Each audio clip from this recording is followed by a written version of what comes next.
So day 2 tour vlog complete చేసుకొని day 3 tour వ్లాగ్లోకి అయితే enter అయిపోయాం. సో డే 2లో వచ్చేసి కృష్ణేశ్వర్ మహారాజ్ టెంపుల్ ఇంకా ఎల్లోరా కేవ్స్ చూసాం. ఎల్లోరా కేవ్స్ని మీరు 20 రూపాయల నోటు మీద అయితే గమనించవచ్చు. సో అక్కడి నుంచి షేరింగ్ ఆటో తీసుకొని నైట్ జర్నీ చేసుకుంటూ షిరిడి స్టేషన్కి అయితే వచ్చేసాం. అక్కడి నుంచి ట్రైన్ ఎక్కి మధ్యప్రదేశ్లో ఉన్న ఉజ్జయిన్ జంక్షన్కి అయితే బయలుదేరాం అనమాట. సో 1.5 డే జర్నీ అయితే పడుతుంది అక్కడి నుంచి. సో పచ్చని కొండల్ని చీల్చుకుంటూ నల్లటి పట్టాల మీద చుక్ చుక్ చుక్ చుక్ అనుకుంటూ ట్రైన్ అయితే తన ప్రయాణం సాగతీసింది.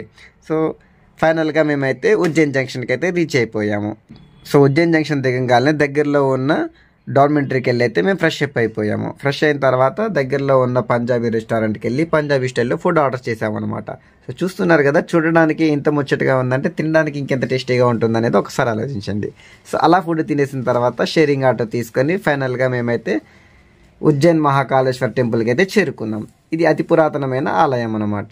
సో ఆలయం ఫుల్ వీడియో వచ్చేసి సపరేట్గా అయితే పెడతాను. ఇది టూర్ బ్లాగ్ కాబట్టి ప్రజెంట్ కొంచెం అయితే పెడుతున్నాను.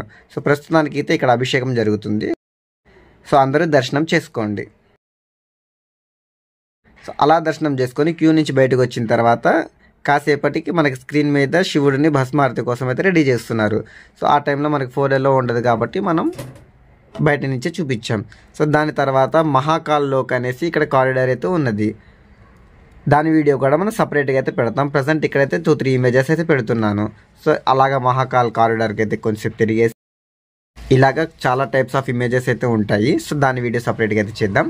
సో ఇక్కడి నుంచి మనం మధ్యప్రదేశ్ నుంచి మథురా జంక్షన్కి అయితే మన ప్రయాణాన్ని సాగదీయబోతున్నాం. సో నెక్స్ట్ అప్డేట్ కోసం మన ఛానల్తో కనెక్ట్ అయ్యి ఉండండి. బాయ్.